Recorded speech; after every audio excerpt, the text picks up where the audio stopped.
we've moved from one world into another. I don't know if anyone's quite got their heads around what a massive change this is. In less than 2 years, the Bank of England base rate has skyrocketed from 0.1% to 5.25%, causing a massive impact on the property market and mortgage holders alike. The only way it's going back is if something goes really wrong. On top of that, there are fears of a crash on the horizon.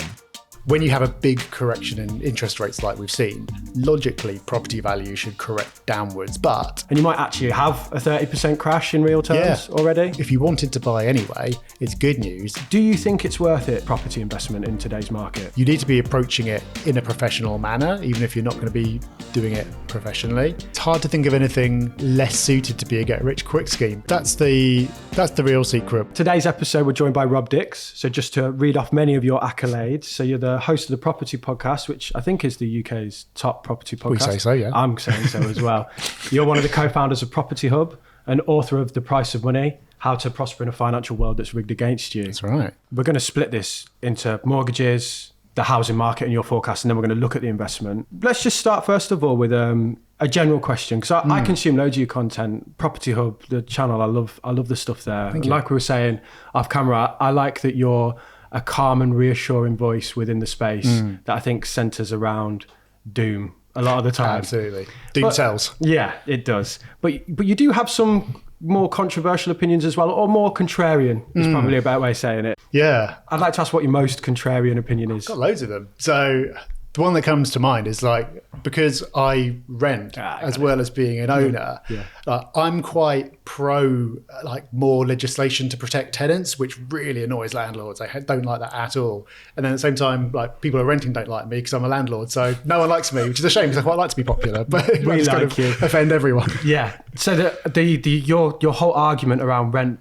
and buy centers around that you like freedom and most people like security. Totally. Yeah. So the security component of owning a home, and obviously you do own homes, you own investments, but your own home is rented. And I think 3 years ago people would like poo-poo that off as crazy. I think today people might understand it a little bit more. I think, we're getting some traction with this. You have to own assets, but you don't have to live in your assets. That's how I put it. Owning your own home is really tax advantaged, and it's easier to get mortgages on other places if you own your own place. So there are loads of advantages. I'm not pretending they're not, but I think it does. You said the two words. It's freedom versus, or flexibility versus security. And you can run the numbers however you want to, and you can play with spreadsheets all day and argue it this way and that way. But that's what it comes down to. When it's your own home, it's the emotion that matters more than anything else. I'd say the majority of people come down on the side of wanting security, and that's fine. But for me, it's not, and so I'd make a different decision. Yeah, one of the quotes that I love is, the rent is the most you'll ever pay, the mortgage is the least. As in, with rent, you know the cost. It's a fixed cost to a degree. With a mortgage, that's the minimum you'll ever pay, and everything else on top because of variable costs. Especially in London, if you're paying the stamp duty, and for first-time buyers, it's reduced and all the rest of it. But the fixed costs and the transaction costs are so high. If you're only going to be somewhere a few years, and I've got so many friends who moved into their own place for a few years and they met someone or they had a kid or something happened, and then suddenly it's they want to move again. And so it's 20, 30, 40 grand in dead money every time. Yeah. So you need to be somewhere for at least 5 years, more like 10, I reckon, for it to make sense. And you don't necessarily want to be making that commitment to one place at a certain stage in your life. But I'm aware that renting is crap in the UK. So there is a significant push factor because if you could rent and it was great and you had more security and all the rest of it, more people would make that choice. But so many people have had bad rental experiences.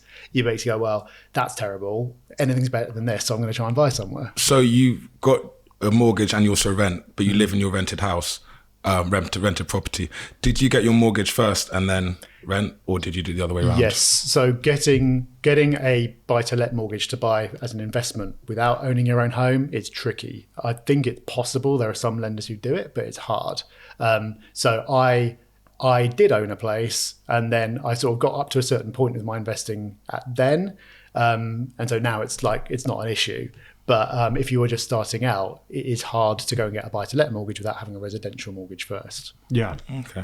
But I do think that the narrative of a home offers security or a mortgage has been flipped on its head. And now people are probably looking at them going, there's absolutely no security in this home. And actually it's becoming the thing that's sinking this house. Yeah. You know, the financially anyway. Yeah. Well, it's like, since people don't like it, but I sort of talk about owning, like paying dead money to, like paying rent to a landlord or renting money from a bank. And it's just like in the early years of your mortgage, it's the same thing. It's like you're not building up your ownership in the way that you think you are. Yeah. So let's talk about mortgages then and this and what's been going on recently. I know you're an investor, but we'd still like to hear your thoughts on this if that's okay.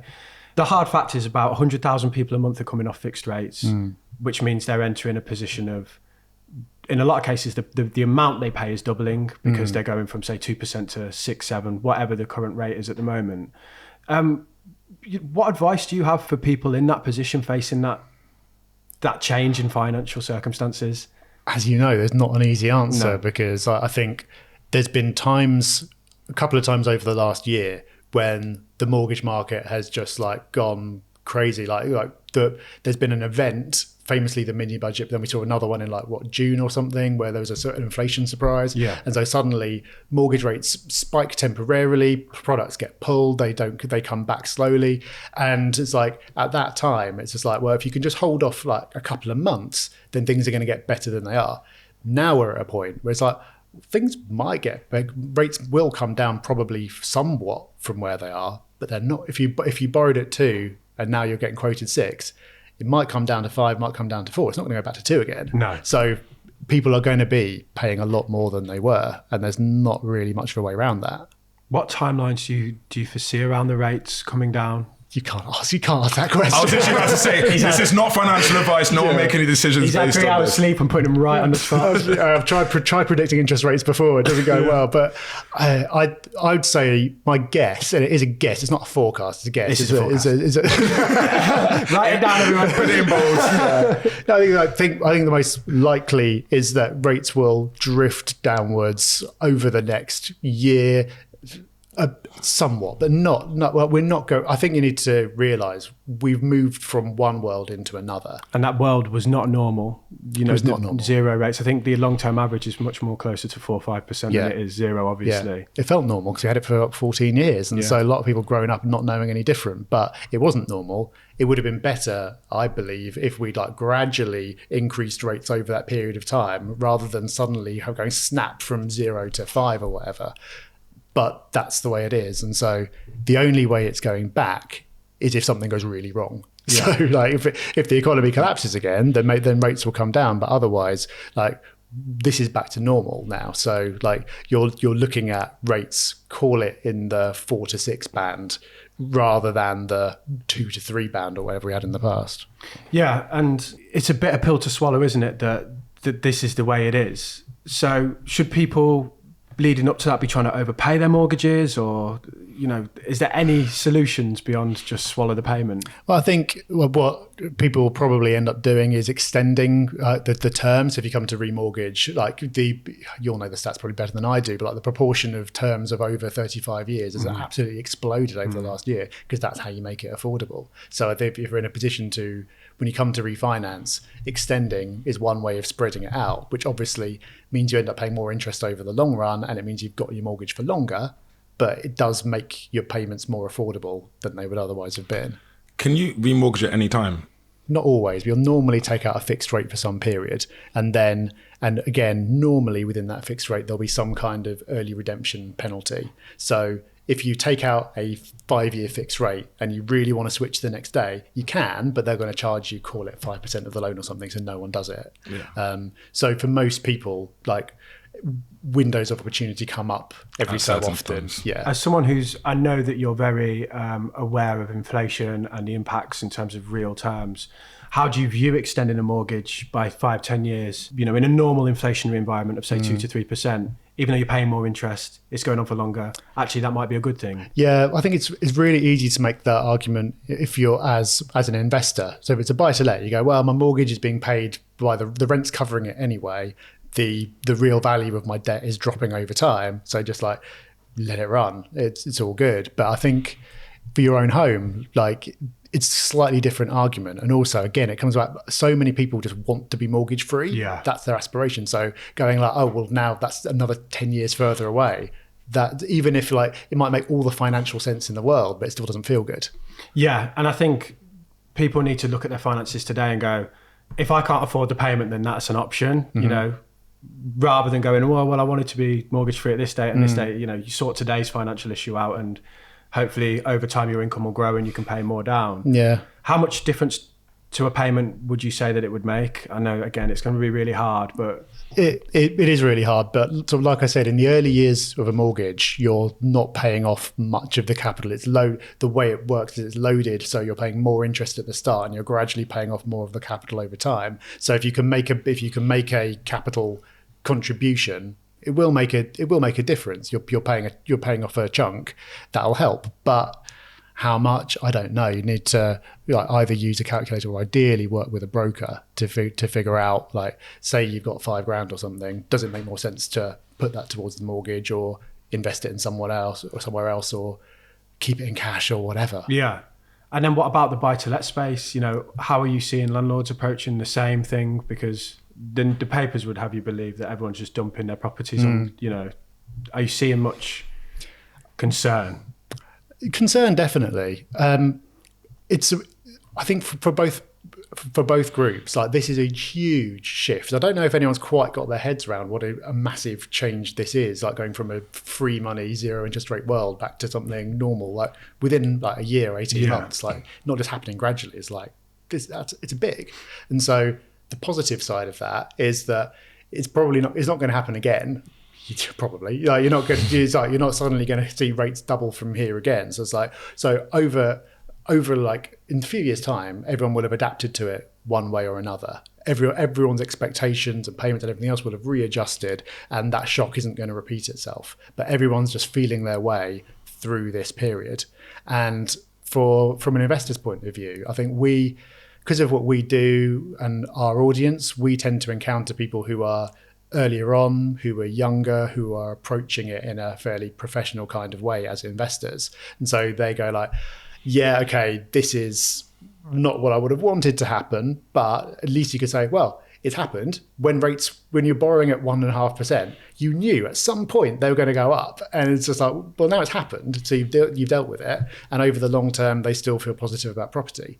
What you see, though, reported in the press is that a lot of landlords who've been in the game for, say, 20 years, they've had a massive capital gain over that time. They've seen everything getting a bit harder. There's more legislation coming in every year. They're getting a bit older. Suddenly they can get 5% in the bank. So, oh, this seems like a pretty good time to get out. So you are seeing more landlords selling than buying. But like we kind of encounter the people who are still enthusiastic about it for the long term. But then you've probably got more people on balance who are at the other side of that.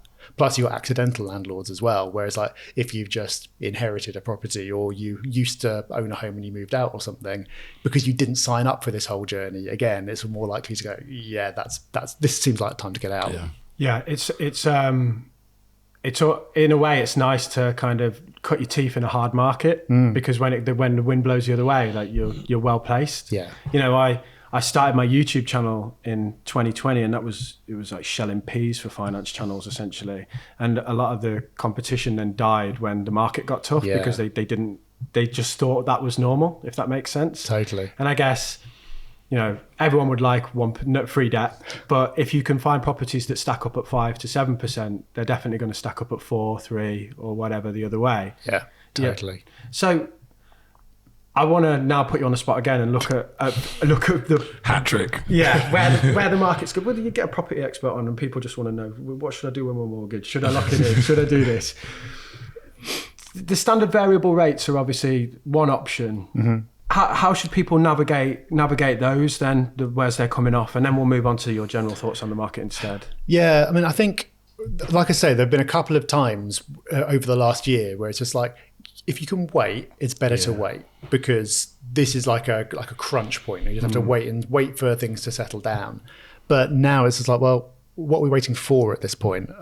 Rates aren't going to, it's not like, oh, this is a bad dream and rates are going to come back down to where they were before. So it's like, you can go onto standard variable for a bit if you're just But if you just want to wait and see, but then again, like, what are you waiting to see? Like, if we think that rates are going, let's say you agree that rates are going to drift down a bit over the next period of time, well, that's already going to be, that expectation is going to be priced into the fixed rates anyway. So if you're waiting, then it's like you think you know something about the future path of interest rates that the markets don't know. And you might, because markets get it wrong. It's all just been wrong plenty of times over the last year. But it's like, how confident are you? I think most people, especially for their own homes, just want security. Knowing what you're paying each month is part of it's the core thing, isn't it? You know, it might be a lot higher, but at least you know, and there's certainty. It's a fixed payment rather than a variable one. Yeah, and people aren't going to want to like take out a fix, or like sort of call it 5% now, and then suddenly rates drop to 4%, and it's like, oh, I knew it. But it's like, but it could easily go the other way, and you just don't know. I don't think you can, for your home, I don't think you can approach it that way, where you just kind of try and plain chicken with rates. As an investor, you could just be, if you've got the cash buffer or whatever, you could just sit on a variable forever. So I want to move now then. We've tried to answer the impossible questions around mortgages, and next one we'll answer the impossible questions around buying a home. I thought it was going to get easier. No, strap in, mate. Yeah, it will get easier. Towards the end, we're going to talk about investing, and we can go there. So I'm about to post a video, and I'm going to test out this thing that Tamaine gave me on the podcast. It's called Sensate. And whenever I post a video, that's when I tend to get a bit anxious. So I believe I put it on, put it under my top. There's a little button here that'll turn on. And then I've got an app. They've got loads of different tracks that I can pick. I'm gonna go for nature, because I never see the outside anymore. I just stay in this dark little room, so that sounds nice. I'm not gonna lie to you. I feel a little bit weird about you watching me do this, you know, getting all zen. So if you don't mind, just give me a couple of minutes, and then I'll come back to you and I'll tell you what it's like and give you some feedback.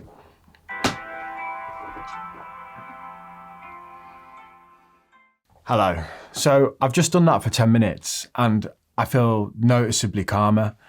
What I'd liken it to is like having a cat on your chest vibrating while you're listening to some meditation music. One thing I'd say is, I know the benefits of meditation. I've read up on it. I know that it's great for people, but I really struggle to kind of get into that space. I've never been able to just sit down and, you know, get into this Zen zone. I just sit there with my mind racing. But I found with that, within seconds, it just kind of got me into that relaxed space. If you want to try this out for yourself, then there's a link in the description. I think you get 10% off with our code, which is MM10. But yeah, I'll keep testing it, and I'll report back, and I'll give T feedback on his device. Again, it's the questions that people want to know. If I step outside my front door at the minute, there's 5 houses on my street for sale, and that's never happened before. And they're all there, and I'm looking at them thinking, God, I wouldn't want to be you guys, because you're all just competing against each other, basically. Yeah. That says to me, well, I should probably wait, you know, to buy, say, because clearly something's happening. What does a professional think about the market at the minute and the direction it's heading in? Again, my guess, not forecast, is that we're probably going to see prices drift down a bit for some period of time. So, and the reason for that is normally when you have a big correction in interest rates like we've seen, logically property value should correct downwards because the cost of financing is such an important variable in that. But at the same time, people anchor to their price, and they will not want to sell their home for less than it was worth last year unless they have to. So you get most people just sitting it out if they can, and you got lots of homes that are owned mortgage free. You've got so like 1/3 of the stock. There's only 1/3 of the stock that actually has a mortgage on it. Yeah, is that right? Exactly. Yeah. So they don't have to sell. Everyone else is just going to sort of sit and wait and see. At the same time, from an investor's point of view, rents are going up, which helps, and you tend not to get like, unless you get like major job losses that are going to force people's hands, you tend not to get a collapse. So I think it's less likely you're going to have a sudden collapse rather than you just have prices drift down a little bit. In real terms, of course, after accounting for inflation, they're already coming down quite a lot faster than that because inflation's been really high, even if property prices just stay still. So relative to earnings, relative to the value of the pound and everything, they've actually fallen quite a lot already. So if they just drift down for another 18 months, that's quite a big correction. I love that video you did, and we spoke about it at the time because I saw in the comments people just didn't agree with you. And nominal prices, as in the on paper value, is important because that's what you borrow against. That's what you bid for. That's how much your deposit is.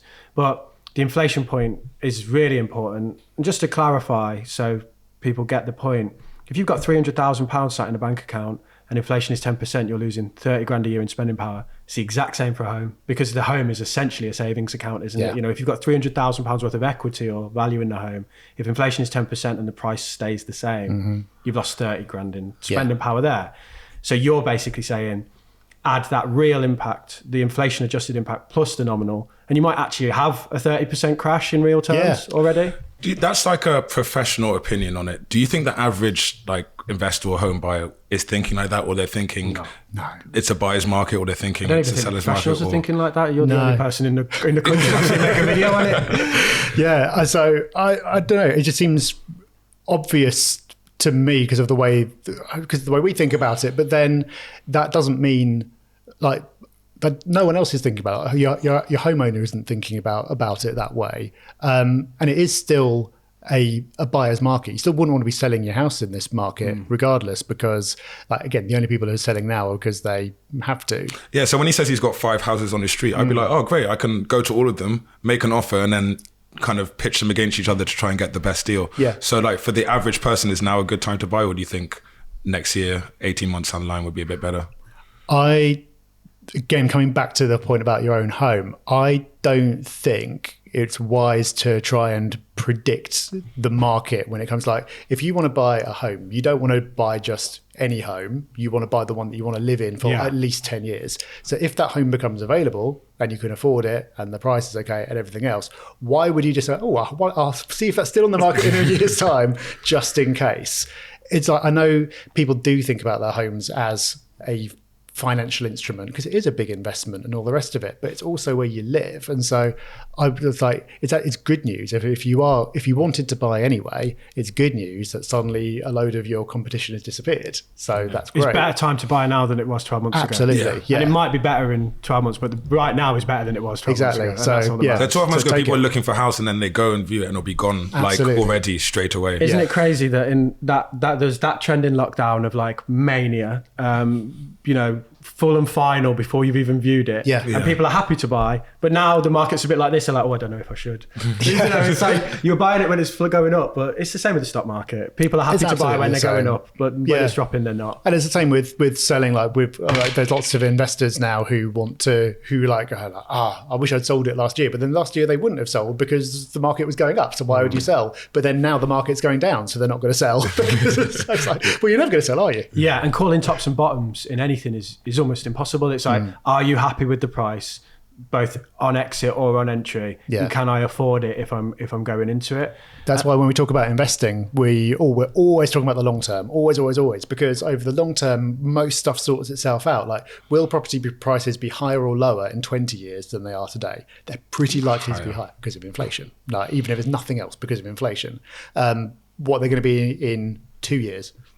No idea. So for homeowners, it's the same thing, right? Because if you're going to be living somewhere for at least 10 years, which you kind of need to make all the costs associated with it work out, is it like a few grand difference? It might feel like a lot today, but it's not going to make that much difference in 10 years' time. This is it. So, prices drop 10%. Oh, I could have saved 3K on a deposit or whatever.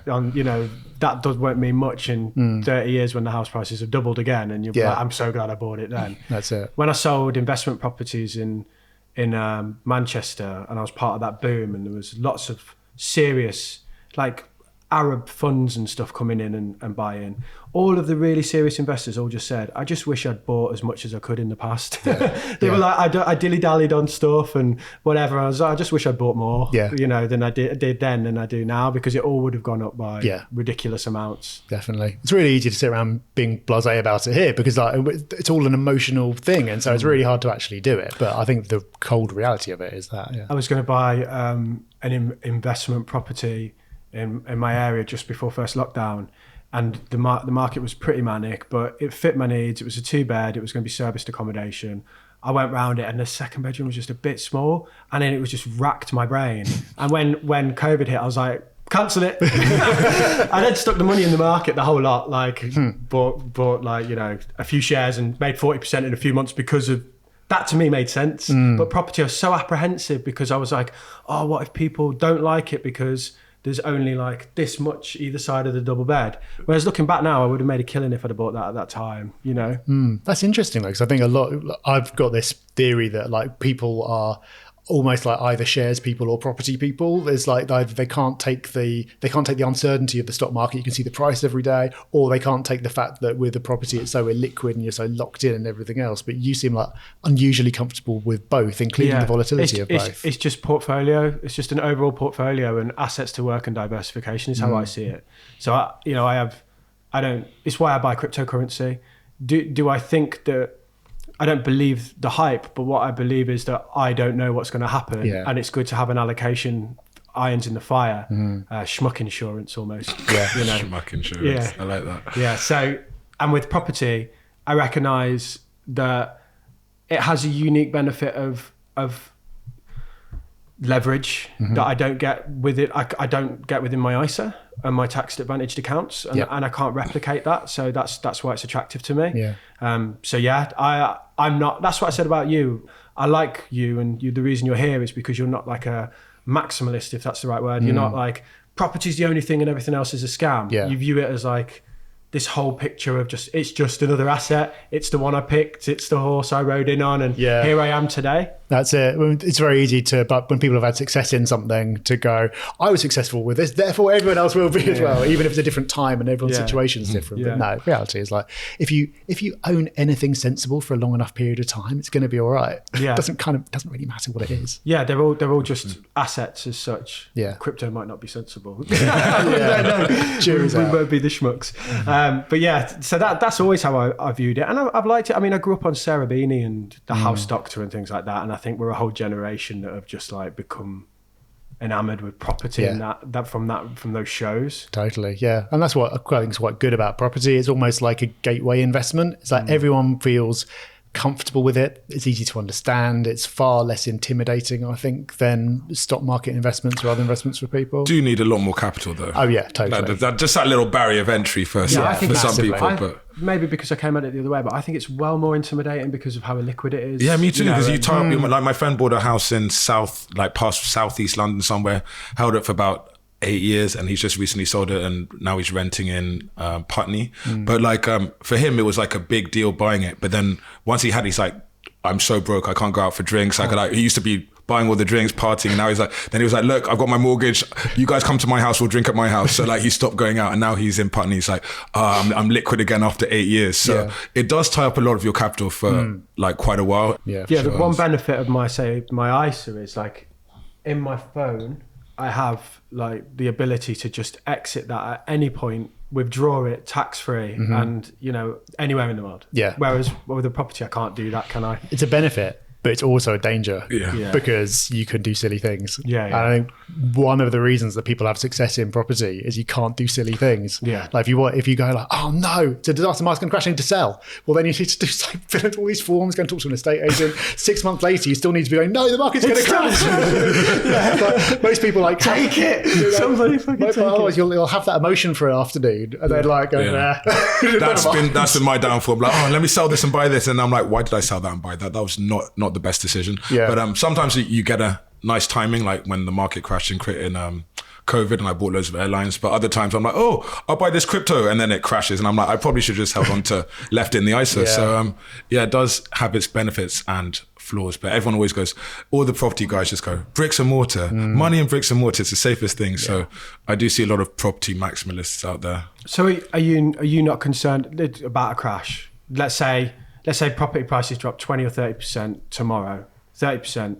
Does that worry you? That would not be good. Because like by that point, it's like, well, all your equity's gone at that point. Like, let's say you bought within the last couple of years, so you only borrowed 75%. It's like, I mean, like the logic still holds. Like, if the market drops by that much, I can't see mortgage lenders calling in all the loans which they might be entitled to do, but they're not going to, because they don't want to own millions of properties. No. So it's like at that scale, it's just like, if you're the only one defaulting, then you've got a problem. But if everyone's defaulting, the bank's got a problem. Yeah. So okay, well, eventually over the years it will come back and so you just ride it out.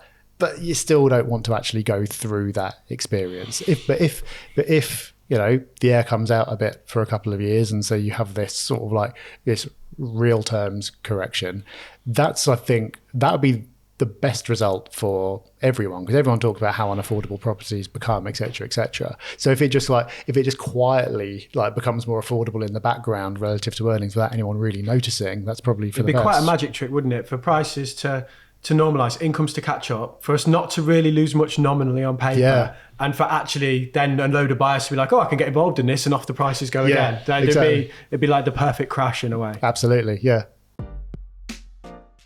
They say money doesn't buy happiness. Of course. I think that lies. It's dead wrong. Well, I think it's probably a bit more nuanced than that, isn't it? They say it's about experiences. You're experiencing sudden hair loss. You're such a savage. Well, this is true. I've been using manual to kind of combat that. I've been so impressed with the results, I actually asked them to sponsor the podcast. Good man. How are you finding it? Well, I mean, how are you finding it? I think it's good. My hair looks thicker. Yeah, it looks a bit better, Tintin. It's looking thicker, more luscious, a bit like mine. If you're losing your hair and want to do something about it, like Damo, check out Manual. You can get 55% off by using the code MM55, and there's a link in the description. Okay, back to the show. What we want to look at now is the investment piece. If I took it all off you today, so I want to hear a little bit about your journey and how you got into it. If I took it all off you today, would you go the same way? Would you start with property? I would, because for me, it was a good gateway investment. It's something that I was able to get enthusiastic about. Like some people get enthusiastic about index funds. I wasn't one of them, and so but it's like I just sort of fell into property in that I sort of had savings, I had the ability to invest in something. Property is something that a lot of people in this country gravitate towards, and in the process of doing that, I just found it really fascinating, and just got loved it, and just got deeper and deeper into it. And that ended up opening me up to understanding a wider range of investments. What does your portfolio look like at the minute? So I started investing about 17 years ago. Started as like most people do, just because it seemed like a good idea. Got a bit of money, what are you going to do? Started buying in London as close to where I lived as I could, because again, it's like the easiest thing to do. I know the area. Then as time went on, I started getting, two things happened. One is London suddenly got a lot more expensive. Like, as you'll remember, like it bounced back really quickly after 2008. And suddenly this doesn't look like value anymore. The rest of the country looks like much better value. So I got more comfortable going out to other cities. But I've sort of tended to focus my portfolio on sort of like key cities. Like I like the East Midlands. I like Manchester in the Northwest. So I've tried not to just buy absolutely all over the place. But in practice, I don't manage any of it myself. I used to manage the ones in London myself, but now I don't. So it doesn't really matter where it is. So when I started, I was just buying like 1-bedroom flats in London because it was cheap and it was the easiest thing for me to do. I like having a bit of a variety. People get very religious about houses versus flats. Like people hate flats or like oh, a house is too much hassle. I quite like having some of both.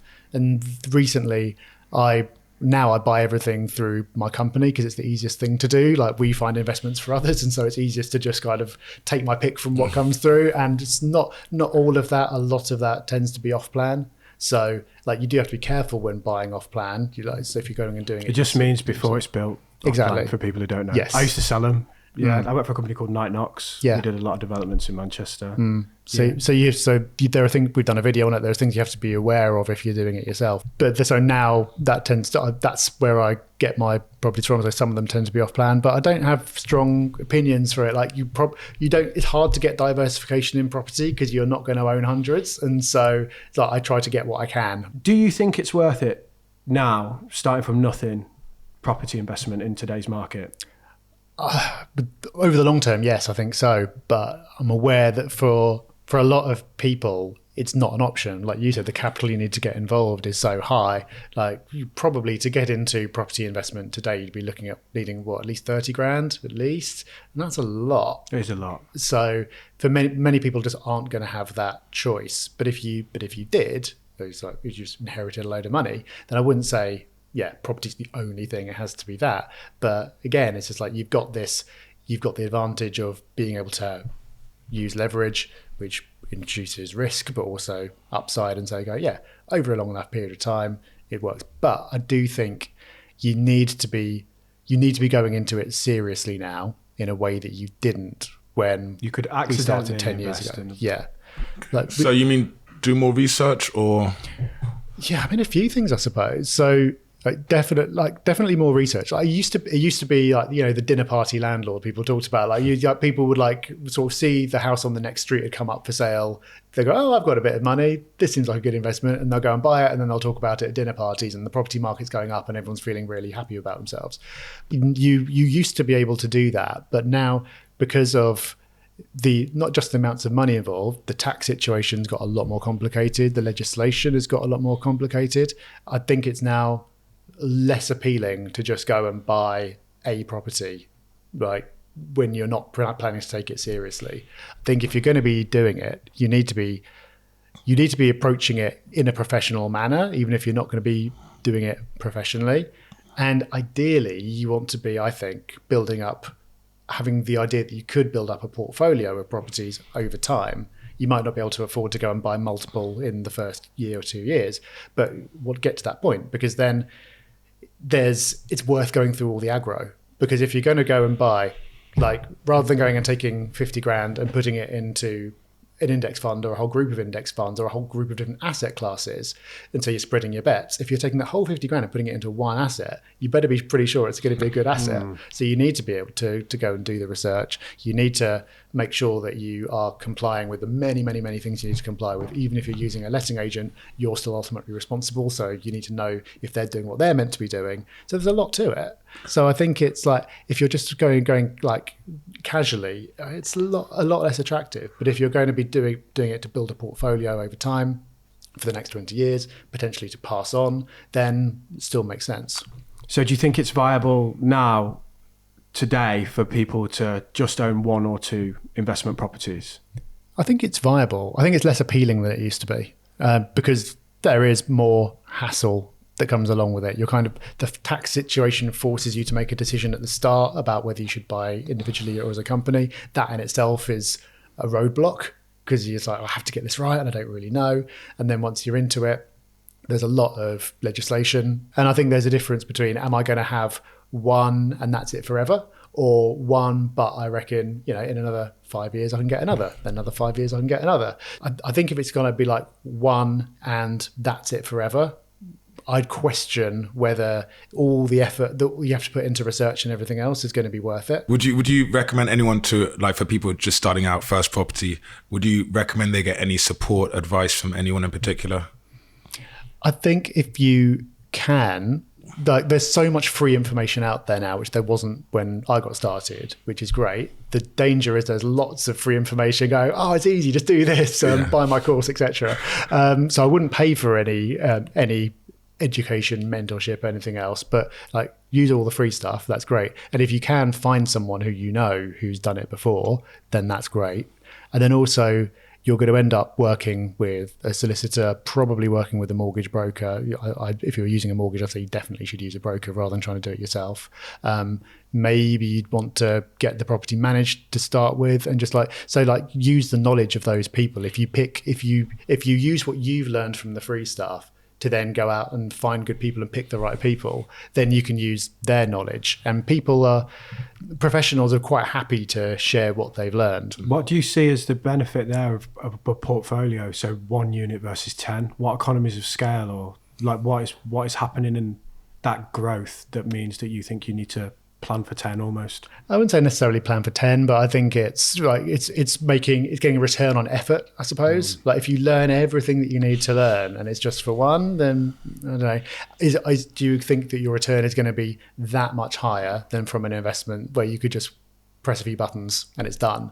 Possibly not. And then also, if you do decide to buy it within a company rather than as an individual, because for some people that's a better tax position to be in, then there are costs that come with running that company. And those costs are broadly the same whether you've got 1 or 5. So there are some economies of scale, but it's mainly return on effort is the way I think about it. And maybe thinking about it from a professional perspective, like you say, if I had 5 properties, I'd definitely have them in a limited company. So you need to maybe think about that structure from the get-go rather than just buying another one in your personal name and then having issues tax-wise. Yeah, transferring from one to the other is expensive. It doesn't tend to work well, so you need to get it right. Because you're actually selling it to the business, basically. Exactly. So do you start with a limited company or you start as an individual and then when you get more than one, you form a limited company? This is where it's helpful to know where you're going, because it's different for everyone. We've done videos on it that try to do rules of thumb, but you can't say like everyone should be doing this, everyone should be doing that. Because of tax bans and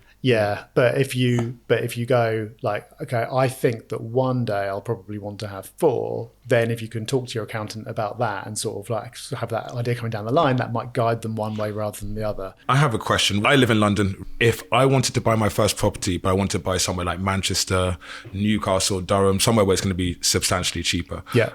Is that feasible? And if I want to buy it not to live in, is that complicated? And what do you think about it? So you'd be buying that as an investment? Yes. You wouldn't already own your own home? I wouldn't own no. Okay.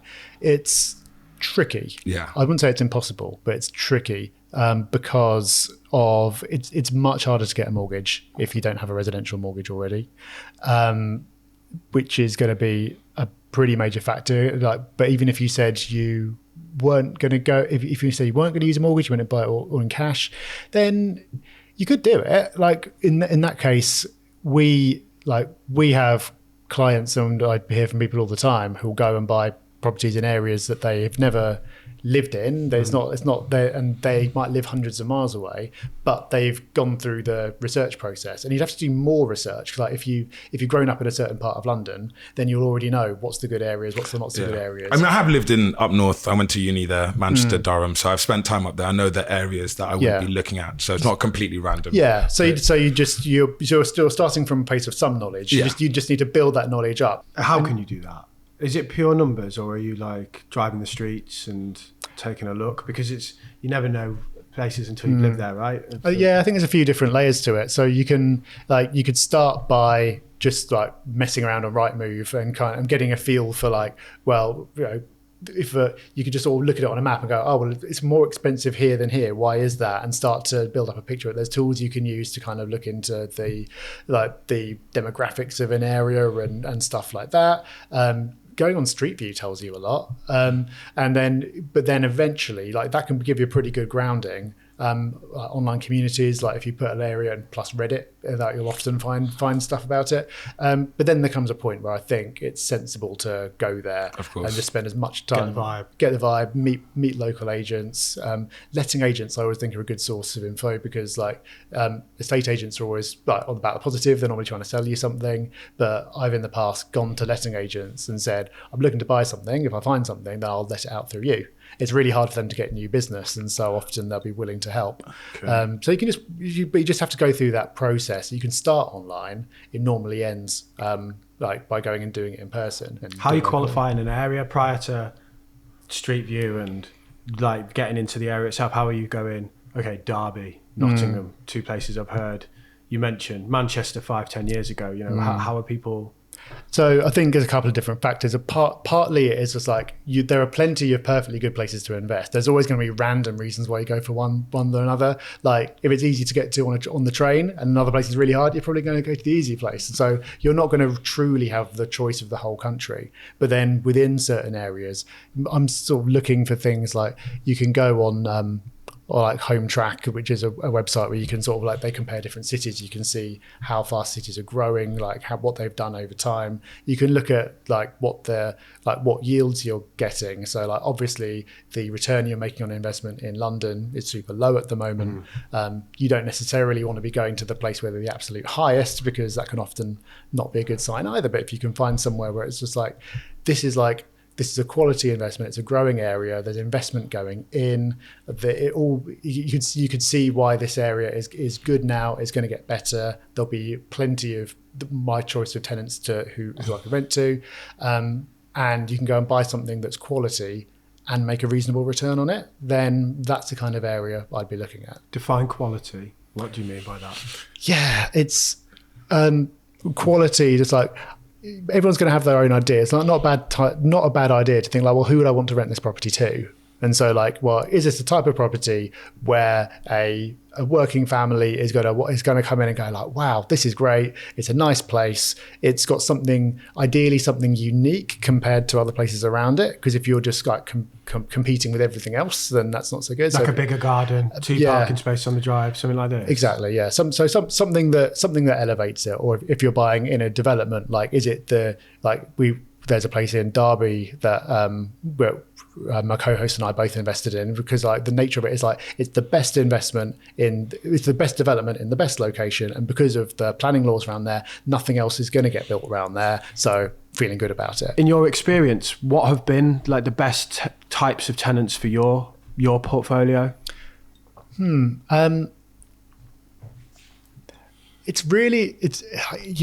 can definitely generalize, but then you're never going to quite... You kind of have to filter down though, right? Yeah, you do. In every example, there's going to be someone on benefits that's a great tenant, there's going to be someone who's a bad, there's going to be families that ruin homes. But students who put holes in the walls and students that are like nice and tidy and they never have any drama. Yeah. As investors, we kind of have to make sweeping statements about types of people to narrow it down, don't we? Yeah, exactly. I'm always conscious about doing it because it's not fair. But as a general point, like I've tried to get away from renting to students, partially because of that they don't always take the best care of places, but also because they'll tend to only stay for a year or two max, and so you get more turnover. And like, obviously, it's more work for you. Yeah, exactly. So you want tenants to be staying as long as you possibly can, and so all else being equal, a family is going to stay somewhere longer than students are. If you rent a flat to a couple who are together, they're more likely to stay there for longer than two people sharing, because that means that's two people who could go and get a boyfriend or whatever, and they're moving on. This is all just general, and so. Those are the sort of things that I look at. I like to, where possible, just try to look for there's obviously no warning signs, and they've got at least the potential to stay there for a long time. It tends to go with properties. I don't know why. Some I will forget I own and it's amazing. Others I'm hearing about all the time. If I know the postcode, that's a really bad sign. And it just, you get issues. I don't know why. You can try to... Now you look back, you couldn't predict, oh, this one, I should have known he would have been a headache, or like I should have known. It's all just random. Yeah, you could do your best. So like if you go and buy like the absolute cheapest house in the cheapest area, you're probably going to have it. You're more likely to have issues than if you went and bought something luxury. But even if you went and bought everything luxury, you're going to have one or two of them that are a nightmare, and you don't know why. Yeah, I mean, you could have a footballer who trashes the place, couldn't you? Yeah. I mean, at university, the boys above me played cricket in their flat, and just literally the whole place was like all the plasterboard was destroyed because it was all plasterboard. They were just smashing a cricket ball down there. Yeah, so they used to set fire to our uni halls. They used to like put all sorts of things under each other's bedroom doors and just set fire to it. Like, yeah, I wouldn't be renting to students based on what we were like. Definitely would be renting to students. And then types of property. So thank you for the question on the tenant. The types of property and proximity. Are you thinking like, I want city centre, I want the burbs, I want, like, have you got, again, everything can work, and we get those caveats, but just from you, like, what do you think? My personal thing is I like city centres. I think that could just be personal bias because I like city centres myself, but you're always going to have lots of tenant demand in those places. The city centre was written off, it was supposedly dead, but absolutely not. They're back. Commuter locate, like strong commuter locations. On a tram line, on a train line, tube. Exactly. Like that. Yeah. So if you're looking at the tram in Manchester, Nottingham, somewhere like that, again, where you're going to get people just call it fundamentals as a shorthand, like all the kind of stuff that people are going to want to live. Like if you're going out somewhere super rural, you're just not going to have the demand there. You're not what you really want is you want to put a place up for rent and be deluged with applicants straight away, and then you can take your pick. And are you still actively buying at the moment? I bought a couple this year. And I would keep on doing so. It's like I've got no aspiration to like have a gigantic portfolio. Property mogul. Yeah, it's just like because every property brings incremental hassle, and so like. So you find a little bit more stressed every time you get a new property. Yeah, well, I've got there's systems in place to deal with it, and so I don't personally get involved anymore. But still, it's just headspace. And I tell this story, like I literally know someone who ended up owning 200 properties. Like back in the days when you could like do it with like no money left in or whatever, and then he went bankrupt. I was like, but why did you get up to 200? It's like, oh, well, you know, I just didn't really have a target. I could, and so I kept on doing it. Well, there's that couple that, you know, the biggest landlord, they had a 170 million pound portfolio or something stupid. Yeah, they owned like half a town, didn't they? Yeah. So I want to talk about your system. What does that look like? So the ultimate secret is having a PA. Okay. So having someone to deal with it, because this is where economies of scale come in. Virtual, yeah. So even if you're working with letting agents who are managing everything for you, there's still going to be some kind of involvement needed from you, because they have a tendency to come to you and say, this happened, what do you think I should do about it? Like, well, I'm paying you to do that, but all right. But then there's always going to be something. There's always mortgage applications. There's always something going on. So having a PA to just like mine, some of them she manages directly, some of them she like is the point of contact for agents, and that just means that everything that she can deal with, she does deal with. I'll get a piece of paper in the post, I'll scan it in, it'll go into a folder, she'll deal with it. So I only end up doing like I tracked my time for a while as an experiment to sort of see how much time I spent. Like, can I really say an hour? And I could, and it turned out the only things I was doing was making bank transfers and signing stuff. That was basically it. Yeah. So that's like an extreme version of it. How long have you had a PA for? About 18 months. Oh, so you did the first like 16 years, 15 years. Yeah. And it got to a point where it's like, so I was using agents, and it's just got to a point where it's just like, I don't know if things are being done properly. I'm assuming that unless I'm hearing about something, it's okay, but I don't really know. And so I just wanted to like, no, I want things done properly, and I don't want my time being taken up. Is that a UK based or international? She's in the UK, so you can definitely do it internationally. But I wanted someone who had experience doing this kind of thing before. She's managed portfolios before, so she's got the confidence to deal with agents. But if you're not at that, like, you don't have to get someone like that. If you just had someone, I don't know, you could have someone offshore, pay them a lot less, and get them to do some of the research for you, to to filter your emails for you. Yeah. But there's always going to be a level, and you don't have to go all the way to the end. Do you have anything else in place, or is it all the PA really? So that's the real secret. But then there's other things you can do at a smaller level property wise. So like it's just like basic stuff, like if you've got a separate bank account set up, you can use like online bookkeeping software, and like my PA goes and reconciles everything, but you could just do it yourself. But if you're using software, it's much quicker. You could give if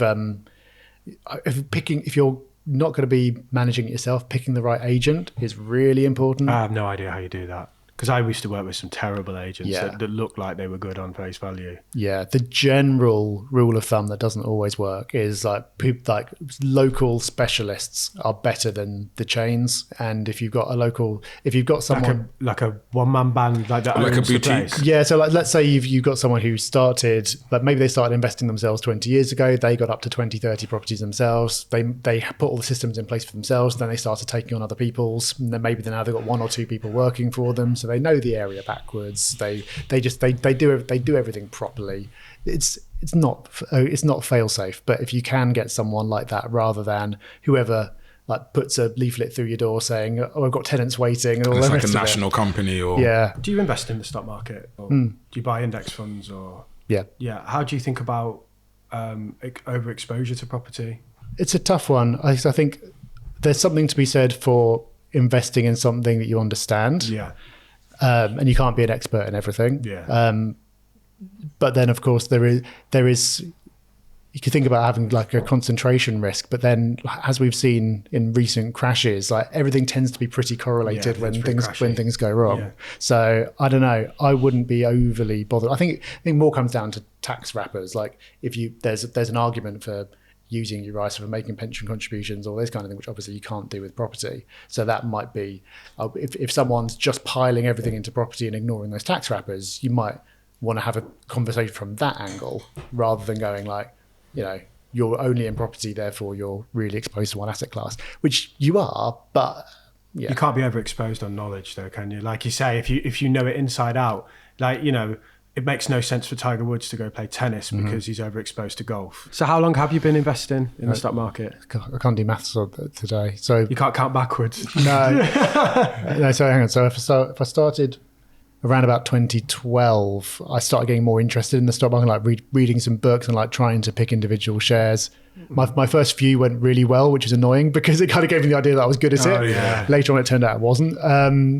But then, just like as time's gone on, it's just like I've just kind of come to realize that just index funds is the way to go. I think people have wrapped their head around the fact that index funds aren't a get-rich-quick scheme. I'm not sure that people have done that with property yet. No. Completely agree. And I know that you like have that conversation a lot. How would you frame property and to people as an investment in terms? Because I think there's a lot of people think, I'll flip a house, make 100 grand off of it. It's just property. It's hard to think of anything like less suited to be a get rich quick scheme because you need to be rich to start with. Like you need so much money. So like you see people sort of like pitching all kinds of different ways. Oh no, don't worry, you can just go and rent someone else's property and then rent it to someone else. Maybe you can sort of. I've been seeing all these adverts on YouTube. You don't need a deposit for your house. You can just do this and do that and Airbnb and rent someone else's house and all sorts of things. Yeah. To finish this off, we'd just like to ask really, what are your key takeaways or lessons that you've learned from the last 17 years of investing in property? I think we touched on it earlier, but like property is a long-term investment, and that's something that I didn't think about it going in. I wasn't going in it trying to get rich quick, but I just didn't really think about it. But now it's like it's just so obviously suited to compounding wealth. I've said in the past, like property is a terrible way to make money. Like trying to make money in property, it's so hard. You need so much money to get started, and it's like if you're flipping, there's so much risk, there's so much to learn. It's just like it's really ill suited to making money, and you'll get people pushing that as an angle because a lot of people like making money quickly, a lot of people like property, but it doesn't really work as something over the long term. It's great, and even just from doing it as long as I have, which isn't like crazy long, I've seen such a benefit from like rents gradually going up, mortgage values being eroded, and it's like it's not meant to be exciting. And if it is exciting, then it's normally the wrong type of exciting. So like I love it when nothing happens for months on end. Like so I definitely. There's nothing wrong with getting into property because you love property and you kind of find it enjoyable because you need to be motivated to go through all the stuff to start with. But then I think it's best suited for something to have going on in the background rather than sort of going in there and like trying to make it your primary thing. A lot of people go, I wish I could quit my job and go full time into property. It's just, how do you do that? It's so hard to do. Do you make more money from your businesses then than you would say from because I think, people call you a property investor, you're a property businessman really, aren't you? Yeah, I am a property investor because I invest in property, but I don't identify with that. Like it's not how I think of myself. It's like I've been in property, like I've been talking about property for 10 years. And I love talking about it, but even that's not just property. It's like I love talking about investment. I love talking about like making positive changes in your life over time. Systems and and property is just like, property's our way in to talking about that in the same way that you've got your way into talking about it. It's just coming at it from a different angle. Well, that's what really gets me excited. The parallels are the same. And, there's this thing of like, I first discovered index funds, I think, oh, these things can make me a millionaire. And I do it for a while and I'm like, oh, no, I'm going to make me a millionaire. And then this is going to compound my wealth over time. Yeah. And it's the exact same realization. I think people are just looking for something, aren't they?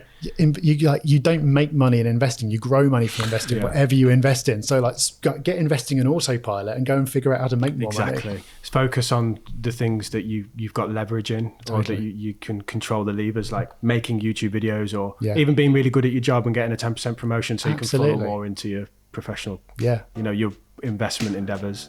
Totally. All right, nice one, mate. Well, thank you. Cool, thank you. If you enjoyed today's episode, you'll love this one. And if you want a summary of everything that we've discussed, then sign up to our newsletter in the description below. And don't forget to subscribe here.